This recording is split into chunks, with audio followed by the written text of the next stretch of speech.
She first heard it while she was making coffee. The morning was already off to a rough start. Rachel had woken up, lazy and languid in the wake of her twice-snoozed alarm, and reached for her husband's side of the bed. Much to her disgruntlement, the spot where he should have been was empty and cold. She glared at the empty space for a moment, then promptly snoozed her alarm again out of spite. One of the downsides of working from home was she missed out on good morning kisses as Mark got ready for his morning commute. The upside, however, was she could take a few extra minutes to pout about it. Once her alarm declared her brooding time over, Rachel sighed, put the alarm to rest for good, and pulled herself out of bed. She immediately had the urge to crawl back into it. The air beyond her cozy covers was chilly with mid-October refusal to turn on the heater until absolutely necessary.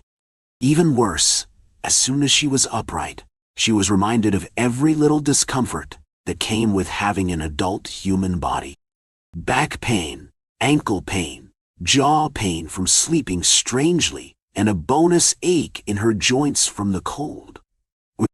Oh, and after a few moments upright, she also needed to pee. All the usuals, checked off. After a brief stop by the bathroom, Rachel shambled her way into the kitchen, like the zombie she sometimes suspected herself to be. Undead or not, she still had bills to pay, meaning she needed to be alert enough to do her job.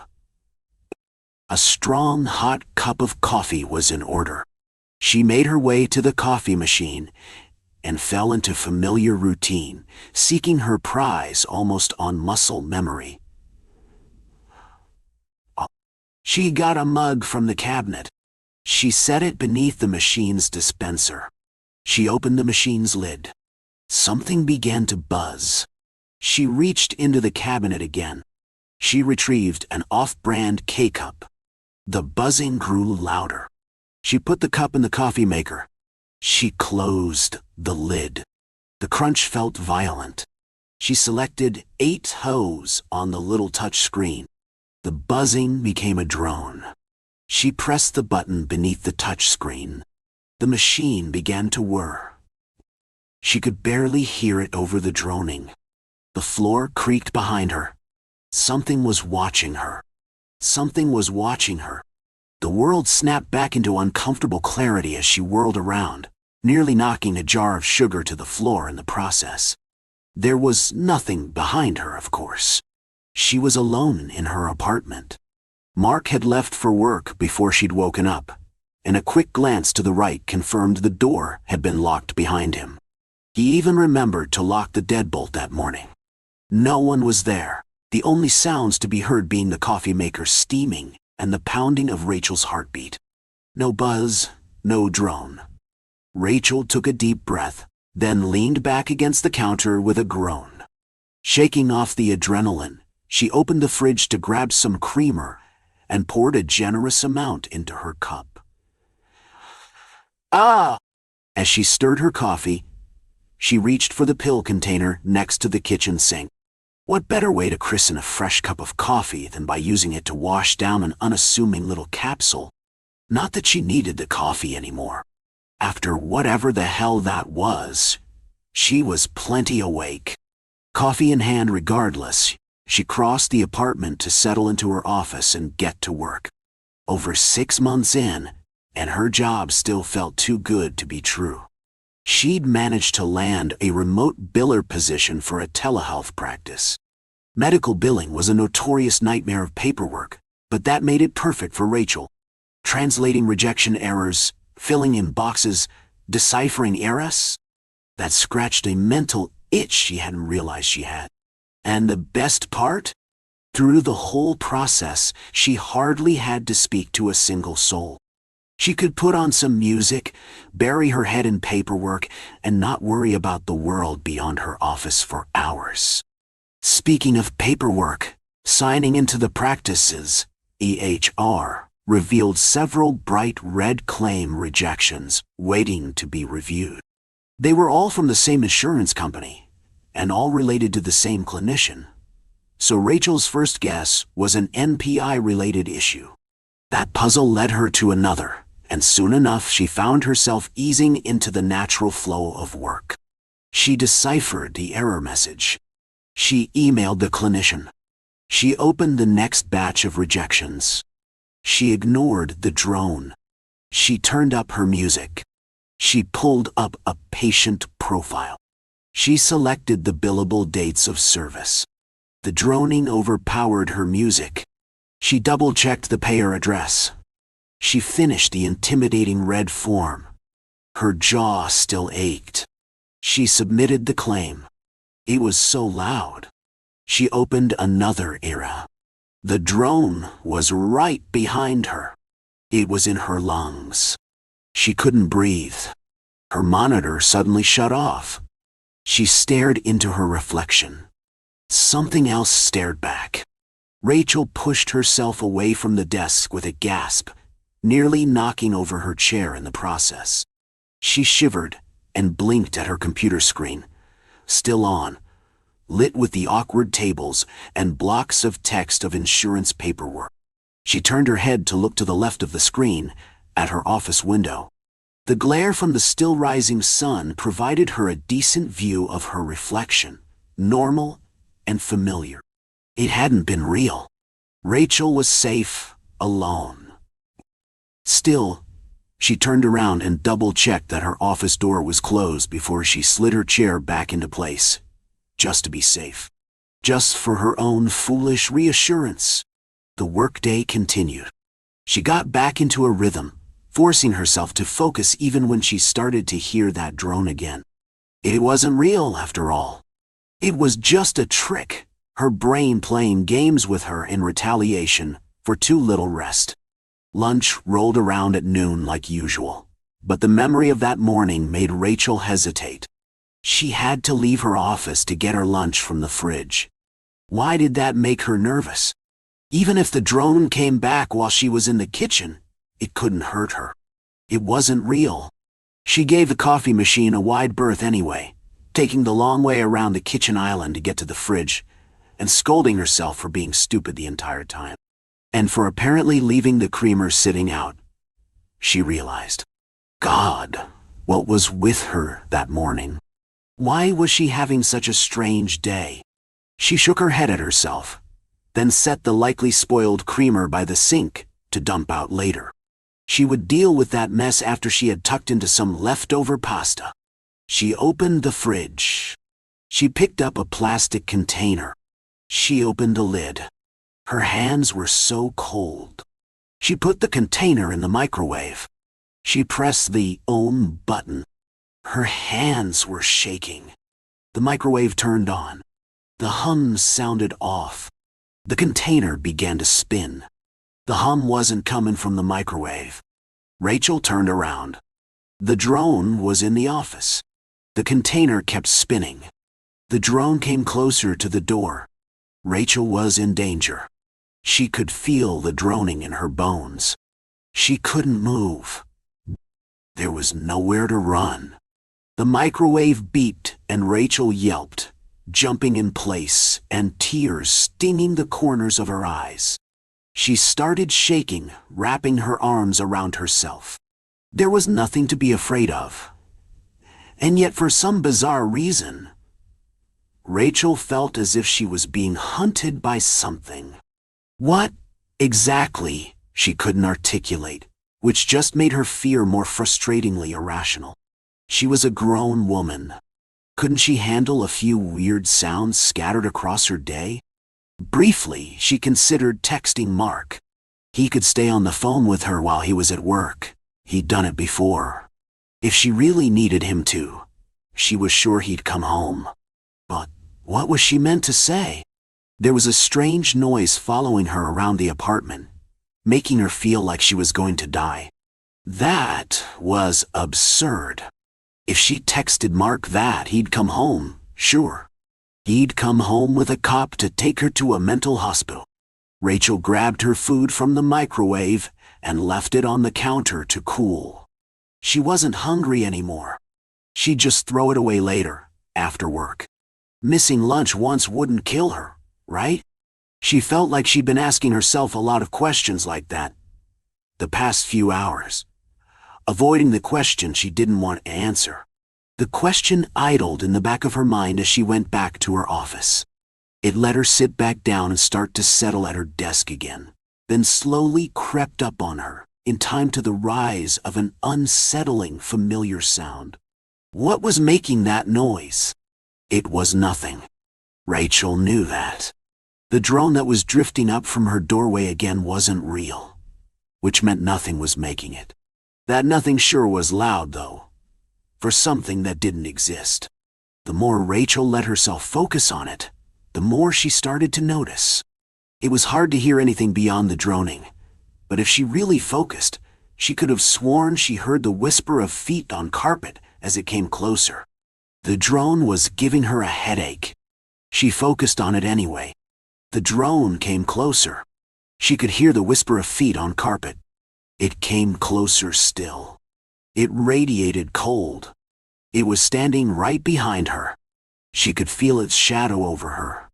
It wasn't real. It couldn't be. It was.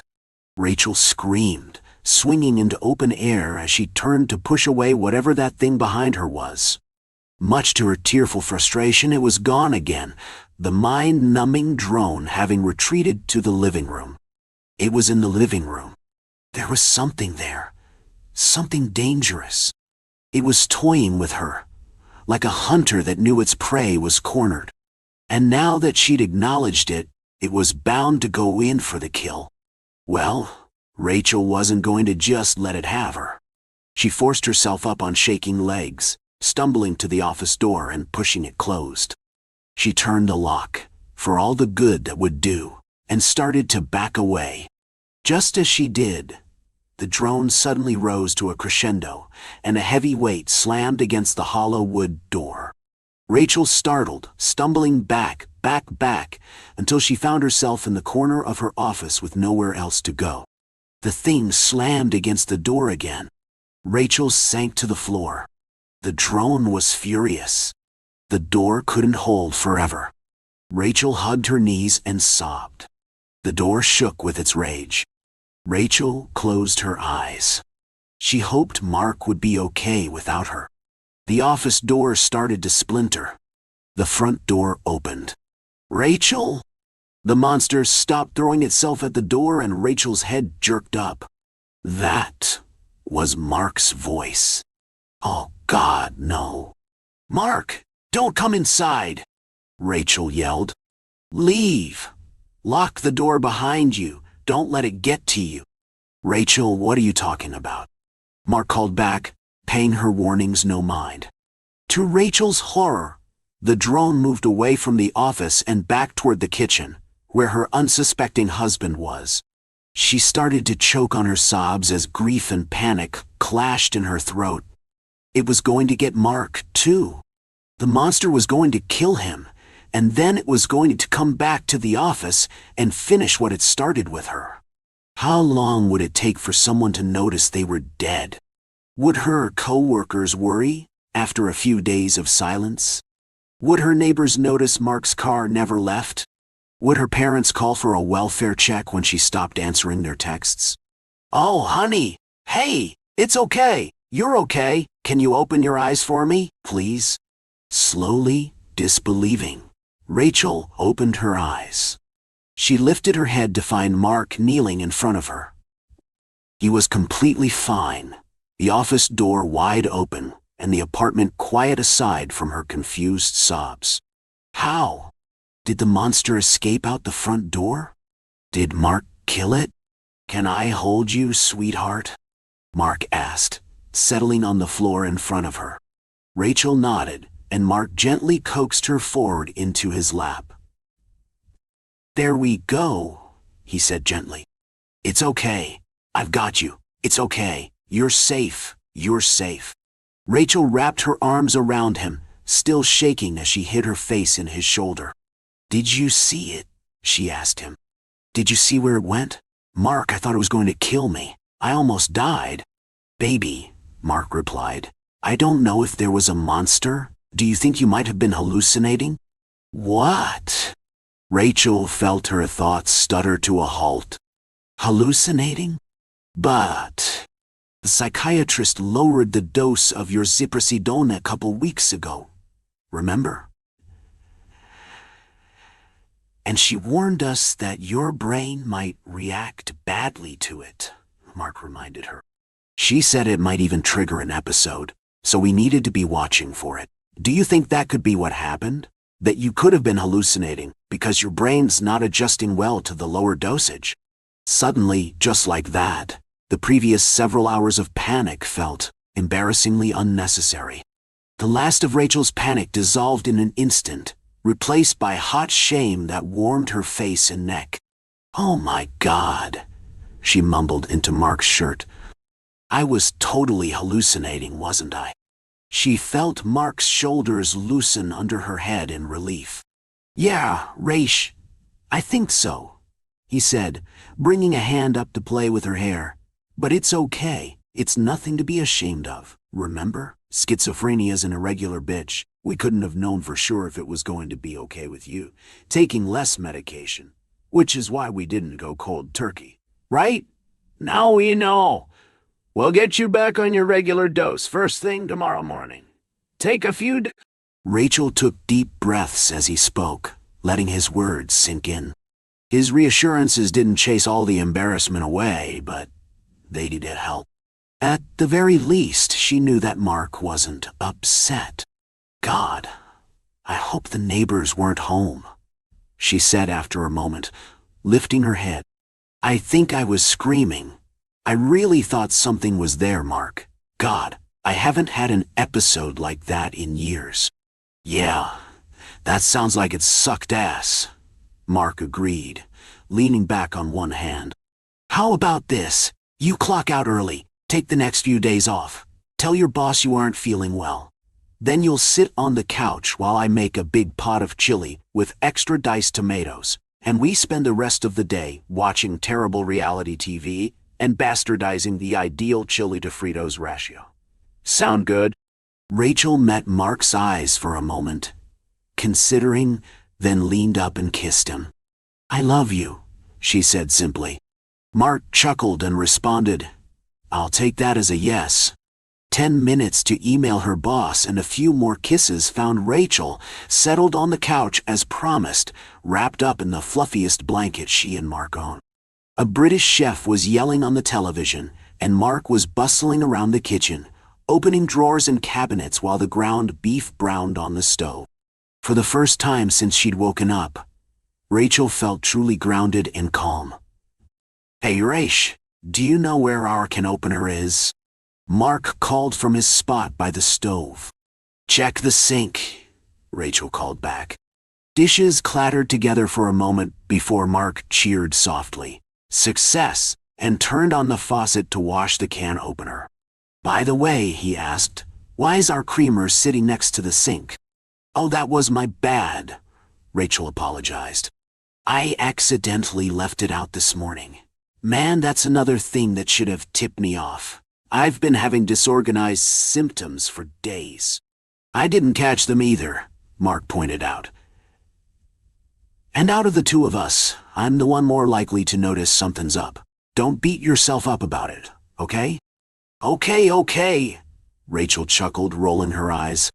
Mark was starting to go a little overboard with his effort to keep her from feeling bad, but it was sweet how much he cared. It was also just nice not to be judged. She wished more people's partners could be like Mark. The conversation gave way to comfortable silence. Something began to buzz in the office. The buzz slowly built into a drone. Rachel sighed, acknowledging that the droning monster was a hallucination, evidently hadn't sent it away. She took a deep breath, focused on the TV, and ignored it. Thankfully, the droning faded on its own, but would probably be good to keep track of her recurring hallucinations until she was steady. That in mind, Rachel looked toward the kitchen to tell Mark that she was hearing things again, only to notice he wasn't facing the stove. He wasn't looking at her either. He was looking toward the office. Rachel's blood ran cold. Time seemed to slow down as Mark finally looked at her and asked the one thing she wished he wouldn't. Did you hear that? My sister has always had a soft heart. Soft as a sweet bread, she cried after the old woman, despite everything. Maybe because of everything. You remember holding her as she wept, both of us covered in soot, her fingers scalded from holding shut the oven door.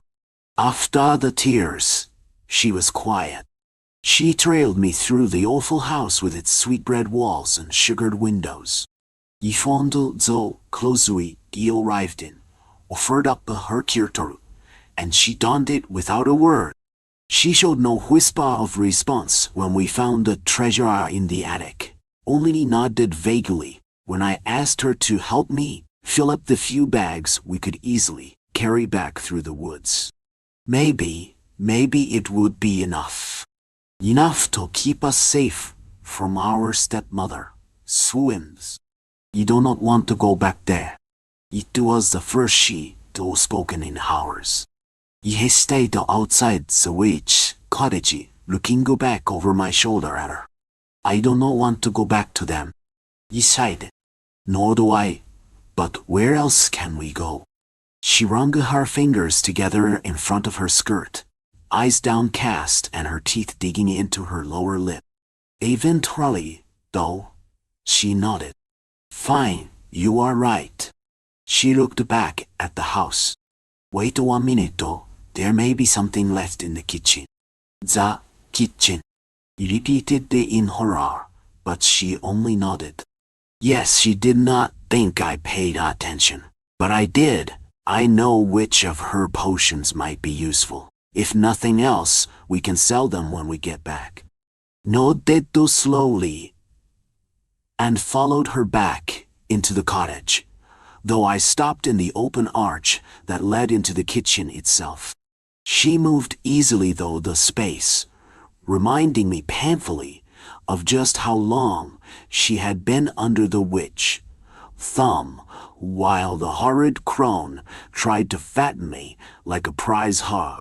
She corrected some dozen bottles and vials, tucking them carefully in between the bolts of silks and satins we had pilfered from the attic before returning to me. Let us go. Though there was no trail this time, she seemed to know her way through the trees. He asked how, once when we paused to wait out the dark. But all she said was that she simply knew now, as though the forest spoke to her in a way it hadn't before. I felt a first thrill of fear at that. But I knew that she was still so scared herself. I refused to let her see it. Haido to coax her into dreaming about what sort of life we might have with the witch, pilfered treasure, and managed to earn a one smile for my efforts. But it was colder and dark, and soon enough we simply huddled together under a gnarled tree as we waited for the deepest part of night to pass. When gray dawn light began to filter through the leaves, she was the first to stand. She had gone quiet again, and only answered me with faint hums or single words as we continued on our way. She seemed more comfortable to be leading us now, but something in the set of her shoulders reminded me of something. Something I could not quite name.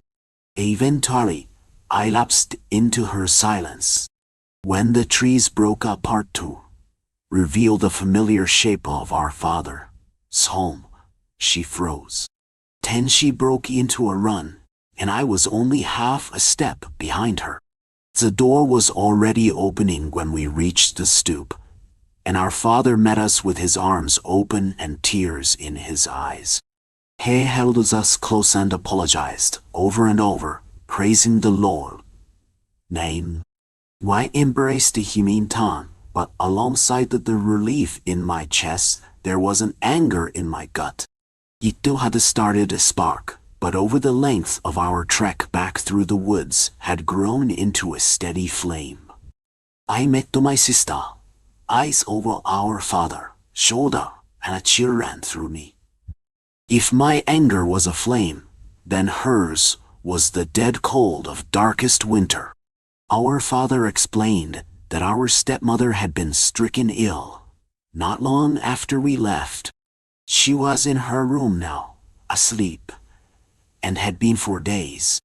He did not expect her to recover, though he had been following the physician's orders as best he could. Perhaps she shall rally to see you, he offered us hopefully. When neither of us answered, he sighed and dragged a hand down his thick beard. There was more gray in it than I remembered. You know you must be angry with me, with us, he told us wretchedly. Said I could lose track of you so easily. It is an unforgivable failing in a father. Losto. I started slightly at the sharp edge in my sister's voice. Our father did too. She had always had a soft voice to match her heart. We were lost, she repeated, staring at him intently. Our father stared back, eyes wide with a hint of fear. Lost. He confirmed the last in little more than a whisper. I dropped my eyes, unable to continue looking at him.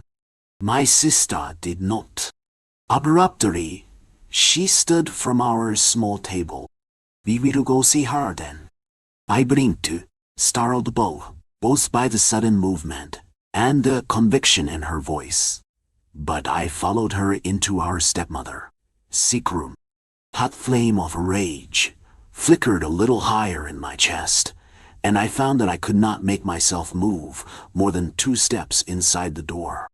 My sister knelt beside us, a hateful woman, and smoothed a hand over her brow, in a gesture so tender it made me want to break something. Hira. She tipped one of the witch's vials against her lips. This will help. I almost reached out to stop her, but as though she sensed the movement, she held a staying hand back toward me. When the vial was empty, she stood and brushed her hands down the front of her skirt. She did not look at me as she left the room. I hesitated a moment longer behind her, staring at the woman who had left us to the wood and the wild. Already, her breathing seemed easier. Anja and the love for my sister warred twin flames in the center of my chest. She had always borne such a soft heart. Our stepmother was awake and lively within a day. Though shocked by our return, she was mollified enough by the offerings of treasure we had stolen away with that she simpered and even summoned up some mawkish tears, through which to tell us she was so sorry we had been lost to the wood. My rage burned hotter, and my sister grew colder. We should celebrate your return, our stepmother exclaimed, a shawl wrapped around her shoulders, but no other sign of her illness remaining. What do you wish for supper, my darlings? Sweet bread. I jerked around to stare at my sister, eyes wide and mouth agape. She did not so much as glance at me, but I felt her hand take mine under the table. She smiled at our stepmother, and my throat went dry. But you are still recovering, stepmother. I feel quite well. All things considered, I shall make it, she offered gently. I could have stopped her then. Could have clutched her hand in mine and dragged us out. We could have taken the treasure and left. It had been foolish of me to think there was nowhere for us to go. We might go anywhere. Saying our father again, hearing him refuse to admit what they had done, made me sure of that. But my sister looked at me, just for a moment, and the ice in her gaze froze me to my chair. She was not looking for permission, but I nodded shakily anyway. Our stepmother exclaimed, "What a good, kind girl she was," as she moved into the kitchen. Soon enough, the cloying smell of the baking sweet bread hung thick in the air. It was all I could do not to gag. My sister served the plates while the bread was still steaming gently, even drizzling the last of our honey stores over our parents' portions. We can always get more at the market now, she said with a hollow little laugh. Our stepmother agreed happily, though our father hesitated a moment before doing so himself. Who's watching my sister with a faint wariness as she took her seat beside me. Go on then, let us eat. They did. We sat in silence. It took our stepmother first. A faint kohu, a furrow in her brow. She looked up with confusion, which changed quickly to a horrified realization as she stared at my sister. You. Our father choked, red spattering his lips. He looked away, squeezing my sister, hand tight where she had once more taken it beneath the table. We were desperate, he strangled out, reaching for her pleadingly. I did not want to, she mad at me. My sister shook her head. You let her. He collapsed forward onto the table, his breaths a wheezing rattle that grew fainter with each passing moment. Our stepmother tried to lunge for us, but her legs gave out, and she sprawled across the floor. A scarlet trail, like candied jam, trickled from the corner of her mouth. She gasped again, glaring balefully up at my sister. You little witch. They both began to convulse. He buried my face in my sister's shoulder. He could feel her stroking my hair, even without raising my head. I knew she did not look away until their last breaths had faded into silence. Then she simply stood, her hand still in mine. We were both silent as we gathered up our bags, still unpacked by the front door, and stepped out into the cool evening. You are afraid? She swallowed. Yes. She smiled at me, squeezed my hand again, and all I felt was cold. You do not need to be. I will protect you. My sister has always had a soft heart. Soft as poisoned seed bread. The girl in the graveyard is your best friend, so you take her home. The night is a bruise between you, a blotch of rogue in the passenger window, the color of fruit left out to fester. The body prees at her seatbelt, a finger, then two. The radio echoes static, the body shuffles in her seat. You study the face, the similar slice of jaw, the nose humped from where a baseball had hit her at 12. Just slightly off-center. The skin like a rain-licked plastic bag. The stink of musk and sulfur. You want to look away, but you cannot. She's so beautiful, even like this. Your headlights rake warbled slits through the dirt road, a yellow like jaundice. Your hands are stiff from the cold, your lips cracked. The girl beside you is dead, and you are bringing her home.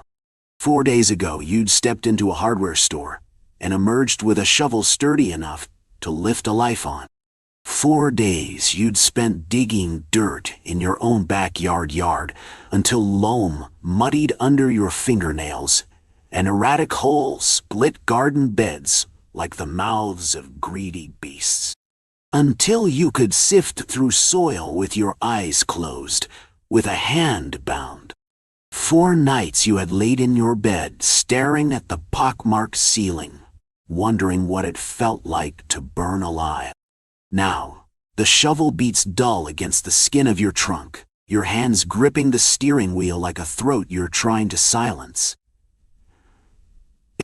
The body turns, dawn bleaching the salmon gray of her skin. The left eye slips from its socket, and she pushes it back in with the heel of her hand. She smiles, head lolling like a marionette's. Sorry, baby. Her voice comes out strained. I wasn't expecting company. I'm sure you understand.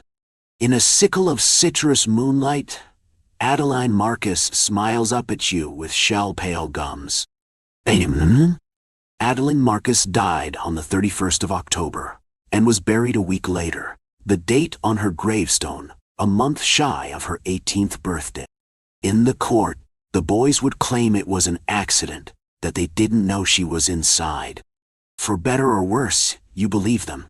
The fingers striking out matchboxes, the beer cans constellating the sidewalk, a prank gone too far, the wrong place. It doesn't have to be on purpose. She didn't have to be home. The coroner ruled it suffocation, but all you can imagine is flame like a stiff palm, striking over and over. Adeline had crawled from the mouth of the home on her hands and knees. She was dead by the time she reached the pavement, her Sunday dress singed up to her knees, the dress you knew well enough. Either way, the boys were left with 25 to life, and the Marcus were left with a dead daughter, a ring of ash like chalk on the pavement. You were left with a misplaced guilt like hunger, a guilt like an Ouroboros, choking on the tail, swallowing the head, eating yourself alive, and being unable to stop, even as it consumes you. Because this wasn't the sort of thing that happened to good people. You watch water curl down your shower drain, carrying with it mortuary makeup, kaleidoscopic insects, and jasmine bubbles. Strings of dirt stretched out like sinew. The body's head rests on her knees, vertebrae needling through her back like a line of molars. The electric lights wash her green, dark veins rooted under brittle skin. She turns her face to the shower head and picks at the powdery sediment under her fingernails. The shower floor is a mess of grit, and you think of a child scooping up the sand. You turn the heat up until it scalds and scrub mildew from the base of the shower door. You think, if you can only get everything clean, everything will be all right. She turns her head and looks at you through eyes obscured by glass paneling. She says, "It's not as bad as all that. I don't even think I felt a thing. Gayatri, all." But she says it through lips the color of spoiled plums, so the sentiment doesn't ring true. You lift threadbare towels from the bottoms of your linen closet. You walk 3 times around your block and return to a corpse sat on your sofa like she has nowhere better to be. Dendera. There are ants in your sugar bowl. You try to remove them, lift their crystal-knotted bodies on the prong of a fork, but they slip between the gaps, and you are left with a mess bigger than when you started. Tea-brown sludge bleeding from thoraxes and the stink of vinegar. There's a dead girl on your sofa, but let's focus on the ants in your sugar bowl, the way they thread through cysts of white like veins on a leaf, like the capillaries that run through the skin of your face. You make tea anyway. You add too much milk and sit cross-legged in front of the body. She stares at you. You stare back. The two of you drink and ribbons of watery milk pour clean out her trachea, the gaping hole in her chest. But she doesn't stop drinking until you do. "You're not looking at me," she says. "Not really." "Yes, I am. You twist your hands in the shag carpet, aren't I now?" "No," she says. "You're not." You leave your teacup on the floor, saucer and iris of yellow, and go upstairs. You take 2 cigarettes from the carton squashed on your father's desk, and then think better of it. Press down with your heel until tobacco dissipates into the tawny carpet. You change your bedsheets twice, eggshell white, no, gray with peonies. You make a second cup of tea. When you get back to the room, the body is still there. You are looking at her. You are not looking at her. "Do I disgust you?" she says. "No." She shakes her head, dark hair plastered to her shoulders like reeds, "No more than I always did." "You need to sleep," you say. "Baby." She tilts her head to one side. "Sleeping is all I've ever done." "Ah." The last time you saw Adeline Marcus alive was in the back of a stranger's car, parked on a stranger's street, with the taste of a stranger's tequila fresh between your lips. You were never too built for parties, so the outcome was a pair of girls who looked like they were playing dress-up. Blousy dresses with sleeves like a nun's. Thrift store necklaces noosing your necks. Shoplifted lipstick which she hid beneath her mattress, more wax than pigment. But in the citrus peel of streetlights, in the low trill of distant music, the two of you looked beautiful. She had her legs curled under her and was sitting sideways in the back seat, her hand resting on your knee and the other palmed against the window, a song on her lips that you couldn't quite place. You were too close, but it was night, and everyone was inside and drunk, and sometimes we all need to feel closer than we should be, to lose ourselves a little. The song melted on her lips, swallowed into the limp press of salvia and booze, and you said something like, "I think I should go home now." And she said something like, "Have another drink." And so you did. You let her pour the liquor into the flimsy mouths of red plastic cups and watched her swallow. She said, "You're so pretty." And you said, "I think you should stop." And she said, "Just let me say that one thing." And you wanted to say, "Stop fucking looking at me like that." And you wanted to say, "I want to crawl inside you and make a life for myself in the city of your mind." And you wanted to say, "Let's just be quiet. Let's just not talk. Let's just not ruin a good thing by telling the truth." Instead, you pushed open the passenger door, stumbled out onto the skin of vein blue sidewalk. "I'm going home now."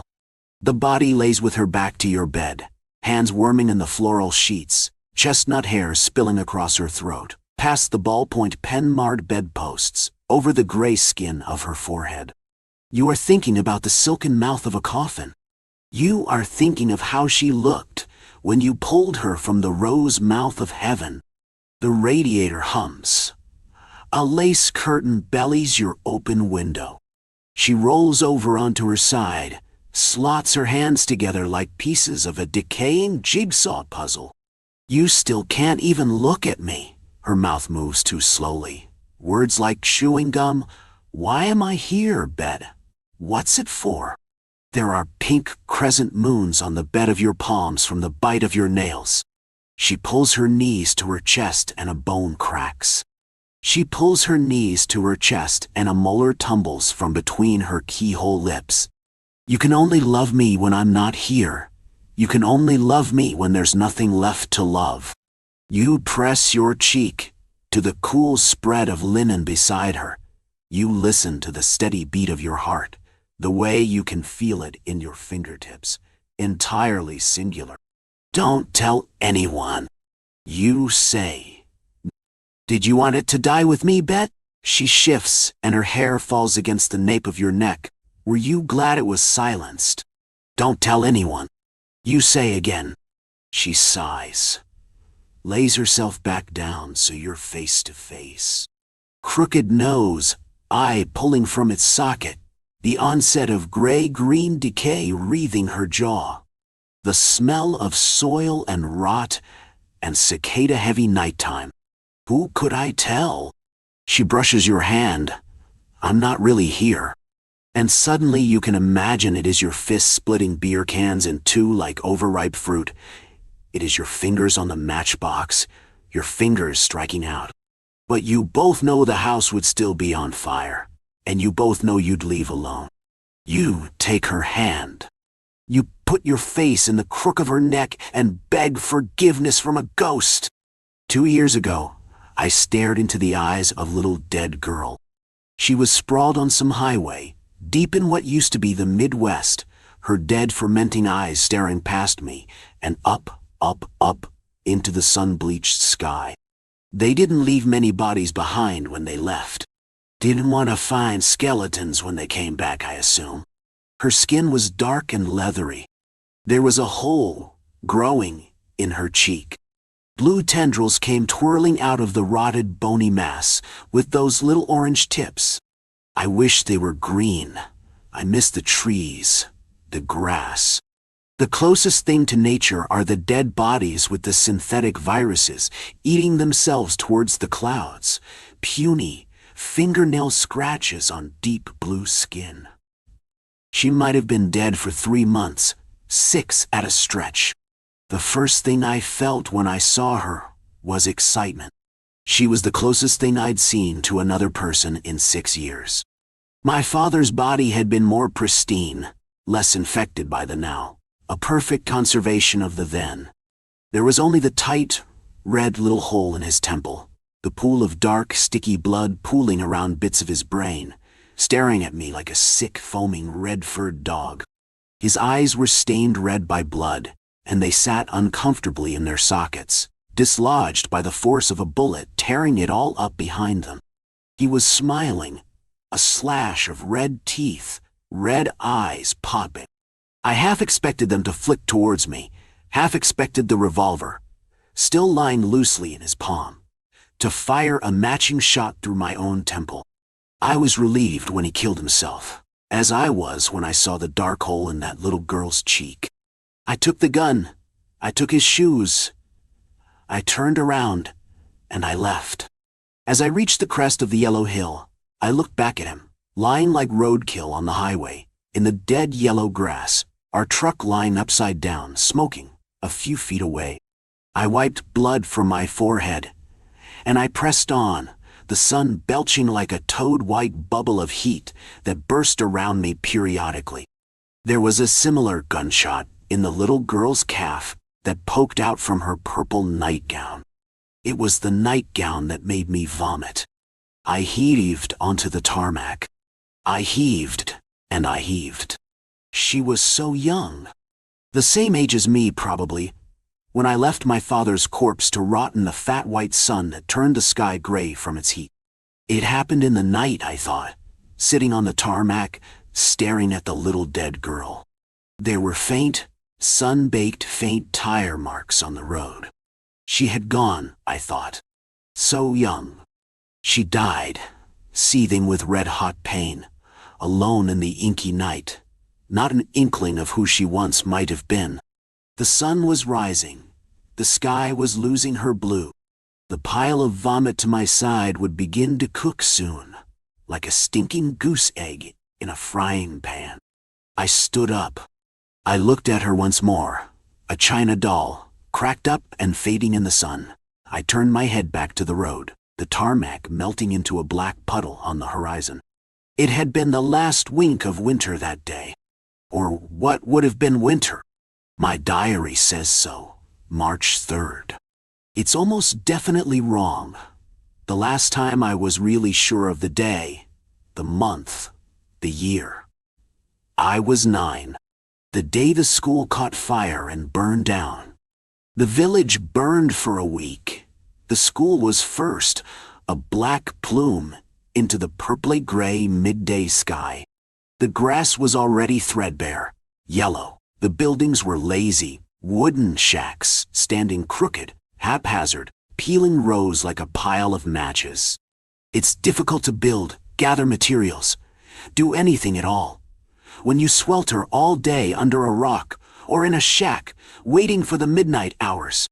The village burned, and then Grandma picked up bleach on the exodus, and soon everybody was gone, my father on his way.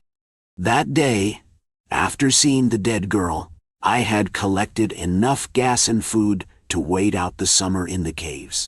They were damp, dripping places if you went down far enough. It stank of rotted bodies, those who had starved or gone, but it was cool, it was dark, it was safer than third-degree burns and snarling tumors all summer long. I remember, I'd left it so late that I knew to stop driving and lie in the grass under the car. I usually passed out from the heat after an hour or so.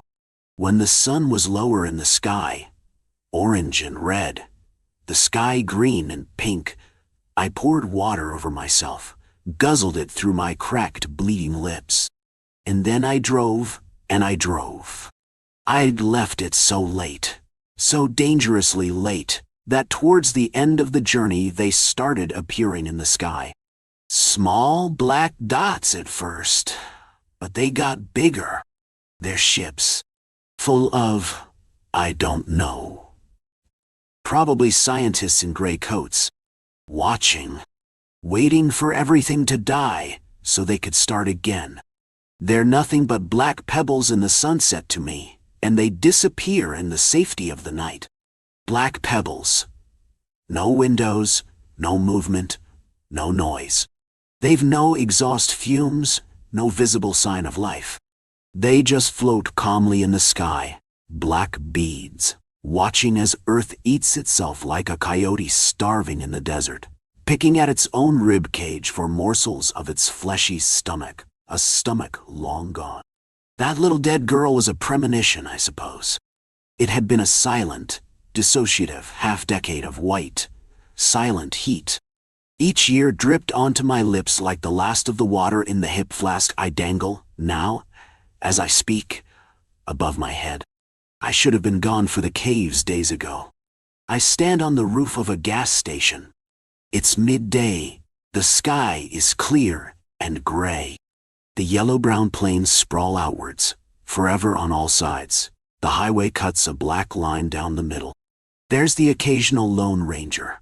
A telephone post in the distance, the hollow carcass of a tree. It's silent. So silent. Silence as deafening as a Red Sea, crashing down on my shoulders and burrowing into my dry, blistered throat. There's blood leaking from the blisters in my cheeks. It starts to boil, slowly, etching teary burns down my chin, down my neck. I don't feel it. I don't feel anything. I'm a pair of eyes. I forgot the cave long ago. I've been waiting for this day. The last day of winter. The last wink. I hold my arms outstretched. From somewhere far away, much bluer and greener, much louder, if I squint, I can feel them burn like an old photograph on the campfire. The sensation starts to feel like rain, cold and relieving. I bleached myself intentionally. I went to one of the rotted bodies, deep in the caves, a man. In the torchlight, his eyes were milky and half-closed, his mouth slack. There was a bottle of something that had rolled away from his right hand. There were foamy remnants on his lips. He reminded me of my little brother, Jeffrey. Maybe if he had grown up in the green and blue world, then he would have looked like that. I kissed his forehead. I began to forget not long after. It was sweet. It was like falling slowly asleep. From this nightmare. This fucking nightmare, I hear myself scream from far away in the blue and green. I start to turn away now, as my legs begin to give out on the roof of the gas station. I can feel nothing holding out his hand. The blistered now is a universe away. Just before I turn and walk down the hill, the rain pouring onto my neck, blurring my vision into a sweet, comfortable gray, expansive, eternal gray. I see that little dead girl lying on the highway, sprawled out on the scorched earth. I smile as I slip away. I smile at her red, unblinking eyes. Reality was having a Monday, with a capital M. Never mind that it was Thursday. Or that Monday always began with a capitalized M, or that both Mondays and Thursdays only existed on Earth. That was all beside the point. Ron liked that about Earth, though, the calendars. Really, humans had something special going on with them. They were great with organizational skills, and he appreciated that, given his role as manager of accounts payable.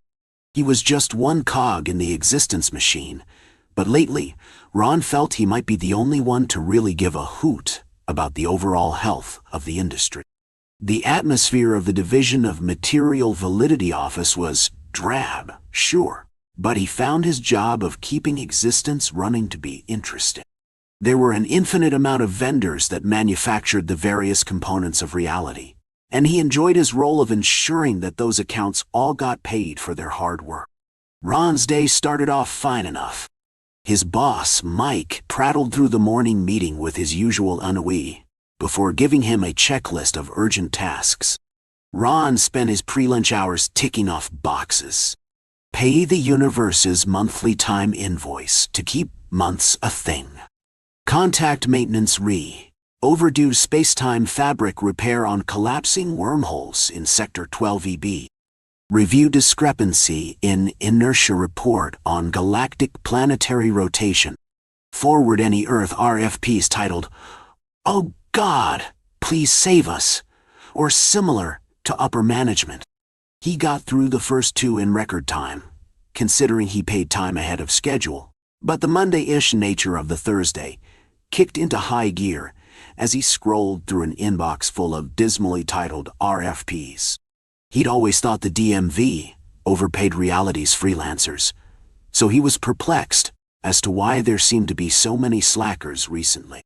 Humans weren't the only ones having issues. The Fluxers on Semulus 237 were freaking out about Semulus 237 suddenly rotating backwards, but given their sheer amount of messages, humans were definitely making the biggest fuss.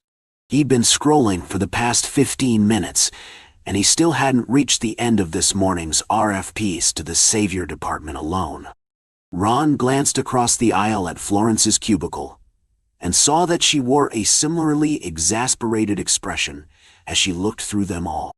It would seem that endless earthen pleas to the heavens were clogging up everyone's inboxes. Ron, frankly, was at his wit's end. He dialed Mike's office phone extension. Why is Earth spewing out so many salvation proposals all of the sudden? Sun's getting too big and hot. They're having a rough go of things. Ron blinked and scrubbed at his forehead. That's odd. I paid Fusion's invoice. I know. They got upper-level orders to churn out more energy, though. Kicked it up yesterday. He sank back into his office chair and rolled his eyes to the ceiling. And upper management didn't communicate that with the rest of us because... Mike snorted. It was just a little tweak to Fusion's workload, not a big issue in the overall grand scheme of things. Ron sighed. Okay, thanks. Forwarding now. Yep. He set the phone back on the receiver and began forwarding messages up the chain of command, but paused at one rather offensive title. He read the message, feeling a bit nosy as he did so.